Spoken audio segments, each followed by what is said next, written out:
Today we are going to be painting this pan au chocolat.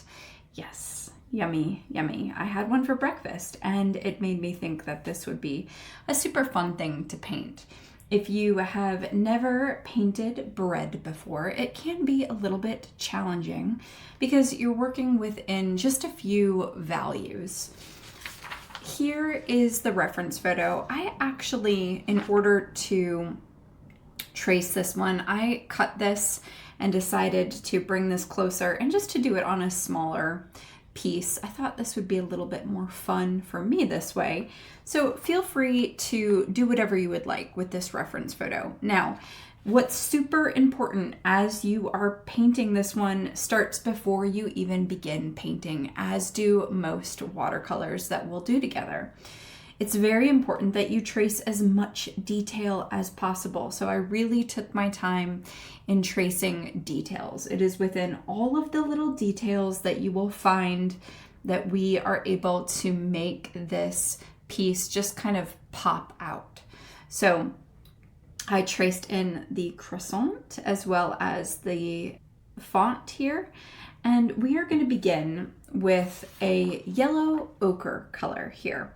So I'm going to just begin by doing all of this in that yellow, and then we'll come back in and we'll get all of those details. So this is going to be super fun. Let's go for it. Now I'm going to begin with my round 16 and get a lot of water on my brush and just really pick up my yellow ochre.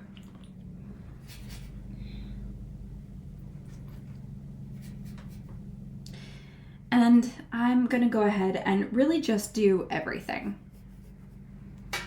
because this is a light color and any color that we put on top of it will be darker. So I'm really not gonna hurt anything as I put this color in. So if we have to put other colors on top of it, which we will, it is okay. It's not going to affect any of those colors in a negative way.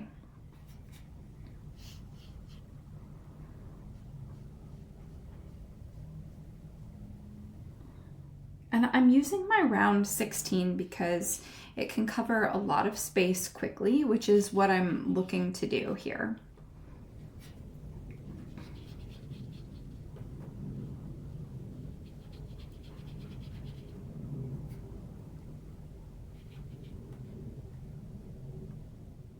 I don't believe I'm going to do a background color on this.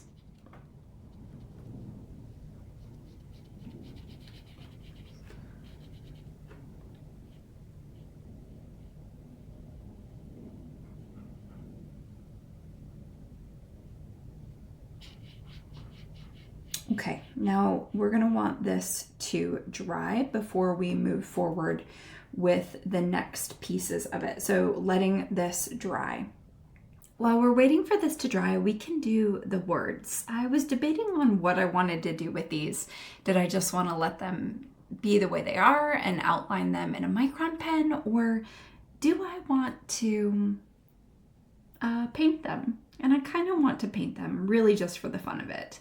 So what I'm going to do is I'm going to take my round 16. This is not what I'm going to paint with, but I want to get some Payne's Gray because I think I'm going to do them in Payne's Gray over here. So now that I have a good amount of pigment on my tray, what I'm going to do is I'm going to grab my round 2, so my smallest brush. And I'm picking up that pigment and I'm coming over here and very gently I'm going to fill these in. Now I'm going to quickly fast forward through all of this painting for you because it's going to be rather boring for you to sit through, but you can do this as well. You can just trace them with your micron pen or a black pen, whatever you'd like. But I'm going to go ahead and paint them in, and I'm going to move this upside down so I don't keep putting my hand on wet paint.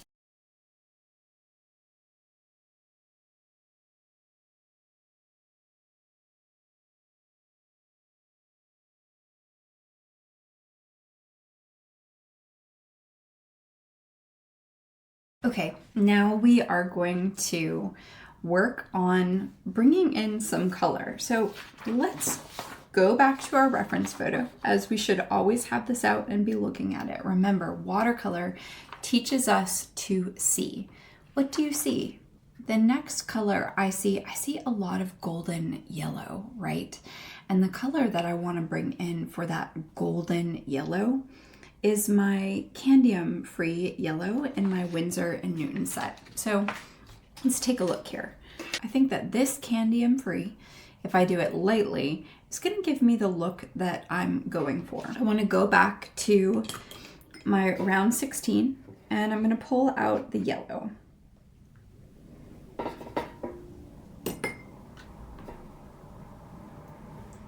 I want a rich yellow here, so I'm going to go ahead and just bring that in some of these spots that I see it.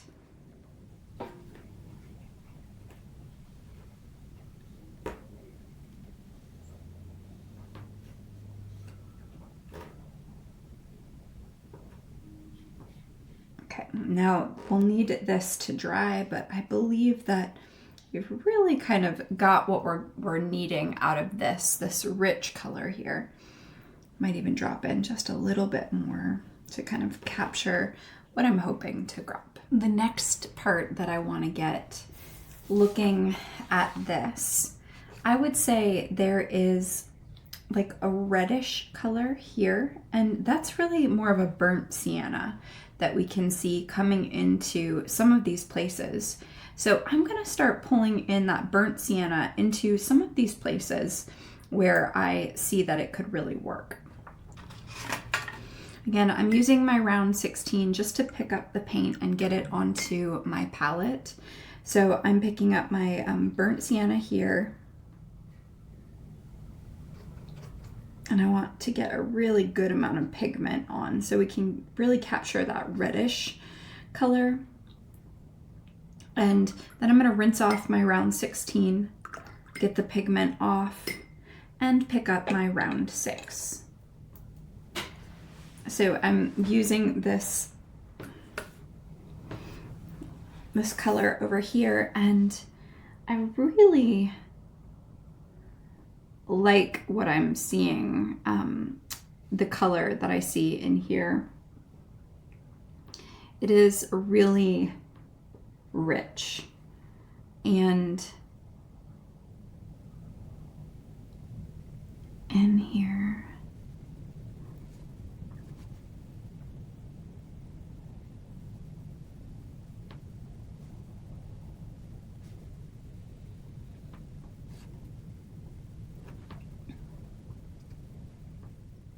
there are a lot of layers in here that I could bring this burnt sienna into, but for the moment I'm going to stick to over here.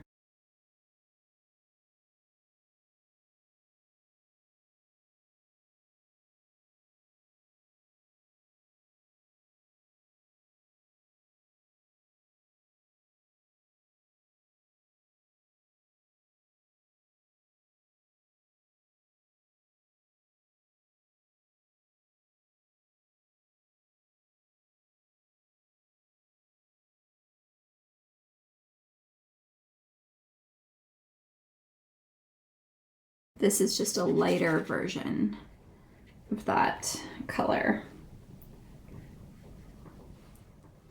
And when this dries, I'll bring more in here. Now, I also want to bring some of that chocolate in. And so I'm going to use my Van Dyke Brown.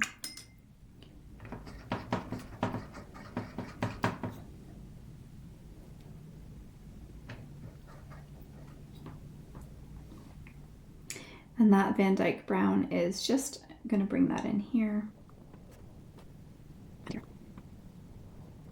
I'll let that dry. It's still wet, so I need it to dry before I can come in with a little bit more.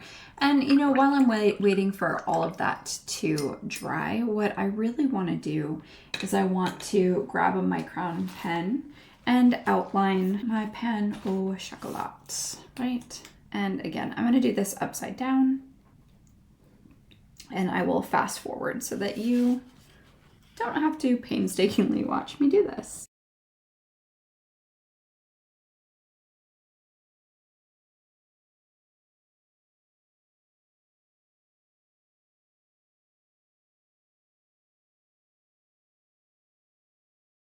Okay, now I'm picking up my round 6 once again with this really lovely,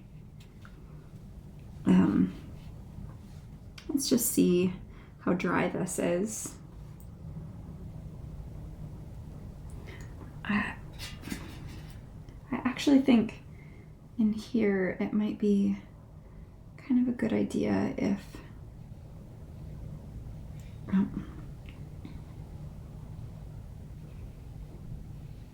bled some of that brown in there. That's okay.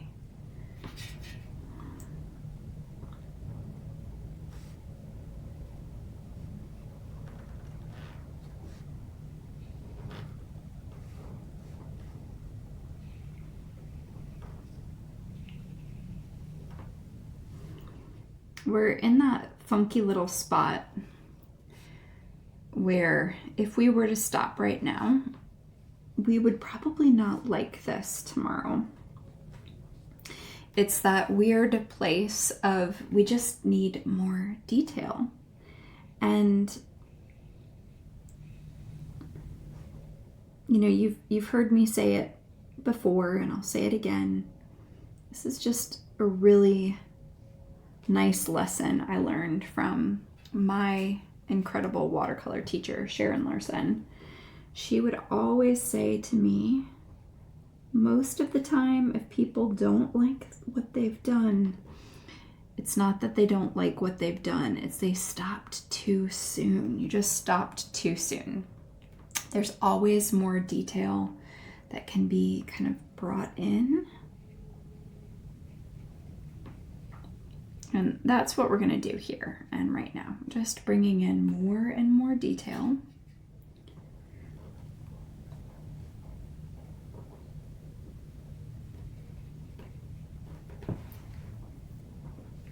More and more detail. And we've got to let some of this dry in here before I can really get in there with the sharp colors that I'm hoping to. But there's some, it's funky. There's this bluish brownish color.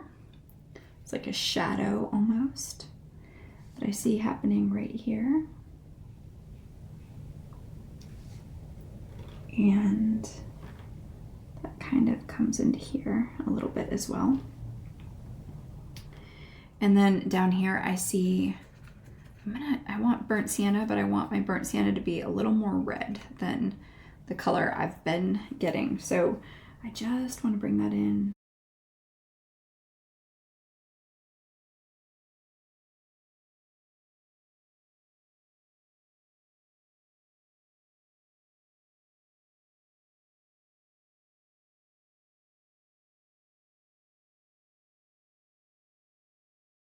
Yeah, so there it's starting to really, you're starting to see the folds. And we've got this shadow that's happening like right over here. And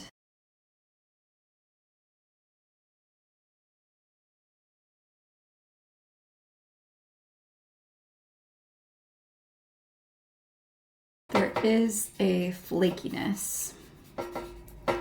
It's this yellow red. It's happening like here.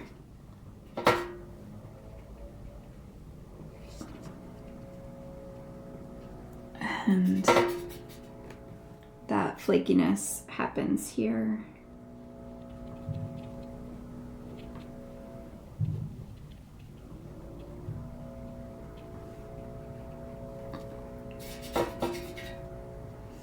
And we get it in these other spots too.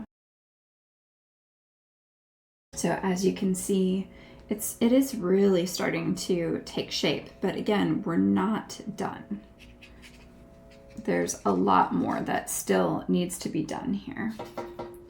This yellow flakiness is here as well. And it's really pretty yellow flaky over here. But you've got more red yellow that's happening in here.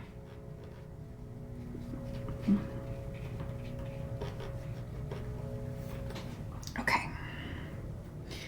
So we're getting there with our pan au chocolat. There is a really fun shadow that's happening in here, and I am trying to decide. I mean, it could be a red, it could be a violet. I'm kind of leaning towards violet. And we're gonna make it subtle, sort of. I mean, subtle as in just a little small. And I'm gonna add some blue. Just sharpening the line. Okay, and again, we've still got more to do, but we're getting there.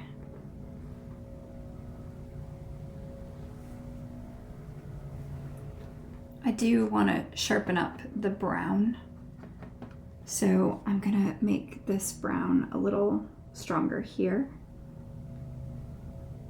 And in here as well. Oh, that was a little wet, so it's like kind of bleeding. It's okay, it happens. You know, I get excited and, you know, things just happen. So we're getting there. When this dries, I'll put in a little bit more detail up here as well. So this is looking good, and there's still so much more we can do. I see I can really give that a little bit more of a red shape or red feel in there.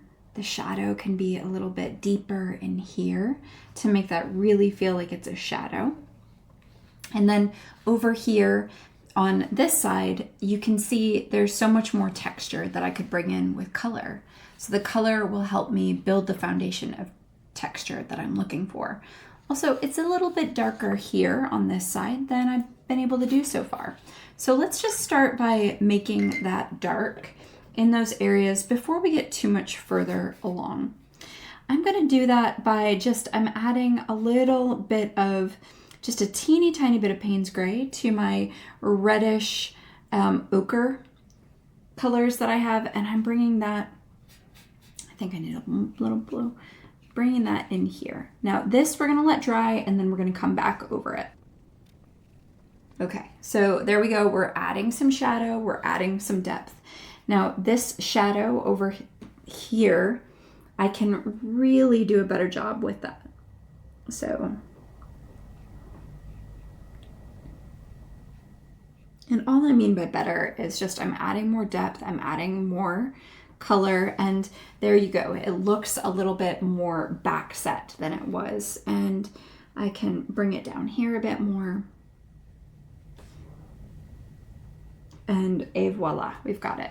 Now, if I wanted to, there's this like little bubble back in here, and just adding that like that, and it's just gonna deepen that back in that spot. Now I'm rinsing off my brush. I wanna come in with those red lines a little bit more. And I think that I still wanna continue to use my round 6. So using my round 6 and my red and my burnt umber. The burnt umber gives it almost like a brownish bit to it, and I just want to make sure I'm really kind of getting that in here. And I'm going to make it a little bubbly to look like it's kind of bubbles, give it some texture. And so over there, that's a little bubbly, right? It looks, and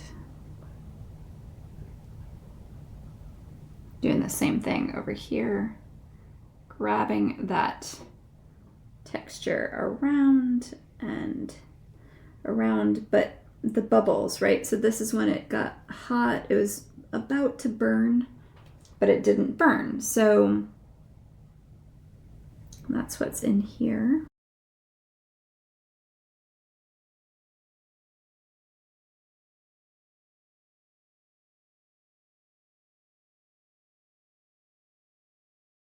All of those nice, the texture and whatnot. And I'm gonna take some raw sienna in here too, and really just pick up as much of that as I can and add that over here.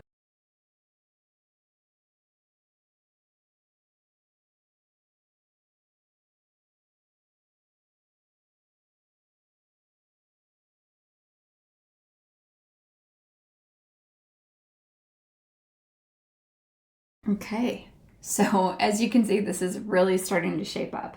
I do need to get some red pieces in some of these spots to just give it even more color, but we are getting there.